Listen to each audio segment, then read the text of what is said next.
Hello বন্ধুরা, B life story থেকে আমি আছি আপনাদের সাথে। আজকের গল্প সেই তুমি, লেসবিয়ান লাভ স্টোরি। আজকে 6 পর্ব। গত পর্বে যা ঘটেছিল তারপর। আখিকে নিয়ে মনের ভিতরে একটা পাগলামি সৃষ্টি হচ্ছে। বাইরের আবহাওয়াটা একটু ঠান্ডা লাগতেছে। আমি আবার ফার্মের মুরগির লাহান, বেশি গরম আর ঠান্ডা সহ্য হয় না। এই রে, কারেন্ট গেছে গা। ওরে বাবারে, পেতনি আইব, পালাই। এক দৌড়ে রুমে পালালাম। এসে কাঁথা মুড়ি দিয়ে চোখ বন্ধ করে ভদ্রপোলার লাহান ঘুমিয়ে পড়লাম। ভয়ে মনে হয় ঘুমটাও চলে এলো। শরীরটা ম্যাচ ম্যাচ করতেছে, মাথাটা ভার লাগতেছে। এ কি হলো? ঠান্ডা লেগে গেল নাকি? কাম সারছে। যদি জ্বর আসে তাহলে কি করব? অসুস্থ শরীর নিয়ে ধ্যাত, কিছুই হবে না। ফোনটা বেজে উঠল। চাচির কল। হ্যালো চাচি। কাশি দিয়ে বলল, এই যে মহারাজ, আপনার চাচি না, আমি আপনার বউ। কি? না মানে বোন। কি যেন বউ না কি বললা? এই, আপনি কি কানে কম শুনেন? কি বলেন এসব? আপনাকে তাড়াতাড়ি আসতে বলতেছে, এক্ষুনি রওনা দেন। কিন্তু আমি তো এখনো নাস্তা করিনি, খিদে লাগছে তো। এ আইসে, এমনি এমনি কি মহারাজ বলি? মনে হচ্ছে মহারানী রান্না করে আপনাকে খাইয়ে দেবে, তাই অপেক্ষা করতেছেন। আরে, এমনটা যদি হতো তাইলে তো ভালোই হতো। আহারে, বেচারার মনে কত কষ্ট। একটা কাজ করেন, কলা, ডিম আর রুটি তাড়াতাড়ি পকেটে ঢুকিয়ে রওনা হন। রাস্তায় হাঁটবেন আর খাবেন। কত বিজি মানুষ তিনি, খাওয়ার সময় পাচ্ছে না। এই যে তুমি তো বললা এখনই রওনা হন। বলছি তো। আচ্ছা শোনেন, আপনার জন্য অপেক্ষায় আছি, আসলে একসাথে খাবো। তাড়াতাড়ি আসবেন, ঠিক আছে? সাবধানে আসবেন। বাই। ওকে। উপস, মেয়েটাও পারে বটে। আচ্ছা, ও কিছু বললে আমি হা হয়ে যাই কেন? একদমই কত কথা শোনায় আমাকে, আমি কিছুই বলতে পারি না। কি অদ্ভুত, মেয়েরা বুঝি এমন হয়। জানতাম না বাপু। রওনা হই, না হলে আমার 12টা বাজাবে। তাড়াহুড়া করে রওনা হলাম। আমাদের বাসা থেকে চাচা বাড়িতে যেতে 1 থেকে 1.5 ঘন্টা লাগে। তবুও গাড়িতে করে যেতে হয়। হাতে ঘড়িটাও নেই, কেমন যেন খালি খালি লাগতেছে। থাক, অভ্যাস হয়ে যাবে। ভাবি যখন ঘড়িটা দিছিল তারপর থেকে সব সময় পরে থাকতাম, তাই কেমন যেন আনইজি লাগতেছে। আগের কথা ভাবতে ভাবতে হুট করে ব্রেক করলো। অমনি ডাক পড়লো, কদমতলি চলে এসেছি। অমনি নেমে পড়লাম। চোখে সানগ্লাস দিলে নিজেকে কানা কানা মনে হয়, তাই কখনো ব্যবহার করিনি। রাস্তাঘাটে গেলে সানগ্লাস ব্যবহার করা ভালো, ধুলা ময়লা চোখে যায় না। স্ট্যান্ডে দাঁড়ালাম।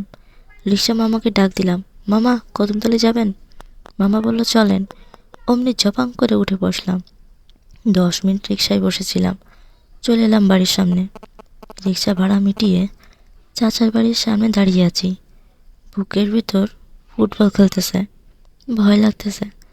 আজ আমার এমন হচ্ছে কেন? এতটা ভয় কেন লাগতেছে? গলা শুকিয়ে যাচ্ছে। যেতেও তো হবে। যাই, দেখি কি আছে কপালে। দরজার সামনে গেলে চাচি আঁকিকে ডেকে বলল, মিতু এসেছে, হাত মুখ ধোয়ার পানি দে। আমার কথা শুনে আঁকি দৌড়ে চলে এলো আমার সামনে। এসে মিষ্টি একটা হাসি দিয়ে বলল, রাস্তাঘাটে কোনো অসুবিধা হয়নি তো? আসেন, হাত মুখ ধুয়ে নেন, আমি নাস্তা রেডি করতেছি। আঁকি নাস্তা রেডি করতে গেছে, আমি হাত মুখ ধুয়ে দাঁড়ালাম। ভেজা মুখ হাত এখন কী দিয়ে মুছবো? পকেট থেকে রুমাল বের করতে যাব, অমনি আঁকি বলল, আরে কি করতেছেন, ভিজে যাবে তো। আশেপাশে তো তোয়ালে দেখি না, এটা নেন। তাই বলে আঁকির ওড়না আঁচলটা আমার হাতে ধরিয়ে দিল। আমার লজ্জা লাগতেছিল। আঁকি বলল, কি হলো, মুছে নেন নাকি মুছিয়ে দেব? না না, আমি মুছতেছি। তাই বলে মুছতে শুরু করলাম। আর আঁকি আমার দিকে তাকিয়ে লজ্জা পাচ্ছে। চাচি আঁকিকে ডাক দিল, আঁকি মৃদুকে নিয়ে আয়, খাবার ঠান্ডা হয়ে যাচ্ছে। চলেন, কিছু তো খাননি, একসাথে খাবো। চলো। দুজনে খাবার টেবিলে বসলাম। আঁকি আমার সামনে বসা। আমরা সামনাসামনি বসে খাবার খেতে শুরু করলাম। আঁকি লুকিয়ে লুকিয়ে আমাকে দেখতেছে আর বলে, এত চিকনা হলে হবে? আমাকে কোলে নেবে কী করে? আখির কথা শুনে ভীষণ পাইলাম। তাড়াতাড়ি আমাকে পানি মুখে দেয়, আমি ঢক ঢক করে খেয়ে নিই। আপনি এত বোকা কেন? ভীষণ পেলেন কী করে? সাবধানে খাবেন না? না মানে, কোলে নিয়ে কথা বললে তো, তাই শুনে। আহারে, কাউকে বুঝি কোলে নেননি? আমি কি বলেছি আমাকে কোলে নিয়ে বাসর ঘরে ঢুকে যান? এই কি কি বলো এসব? আখি আমার অবস্থা দেখে হাসতে লাগলো। দুষ্টুমির ভেতরে খাবার খাওয়া শেষ, একটু রেস্ট নিতে পারলে ভালো হতো। আখি বলতেছে, আপনাকে ক্লান্ত লাগতেছে, শরীর খারাপ নাকি? না মানে, একটু ক্লান্ত আর ঘুম ঘুম পাচ্ছে। রাতে কি ঘুমাননি? নাকি চুরি করতে গেছিলেন? নাকি প্রেম টেম করেন? কোনটা? আরে কিছু না, এমনি জার্নি করে আসলাম, তাই হয়তো। বুঝি বুঝি। আসেন, আমরা রুমে যাই। তো তোমার রুমে? কেন, অন্য রুমে নাকি? জি আছে, ওটা মেহমানদের রুম, আর আমার রুম আপনার জন্য। কি যে বলো! বলি তো, আসেন।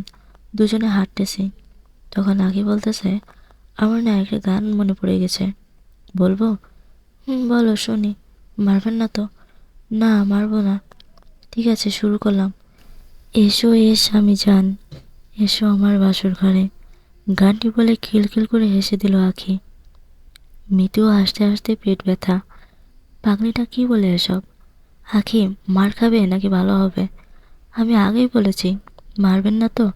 আমার মারলে নারী নির্যাতন কেস করবো শ্বশুরের কাছে। শ্বশুর আসলো কইতে? কে শ্বশুর? কেন, আপনার বাবা আমার চাচা? কে? এই মেয়েটা আমারে পাগল করে দেবে। দেবই তো।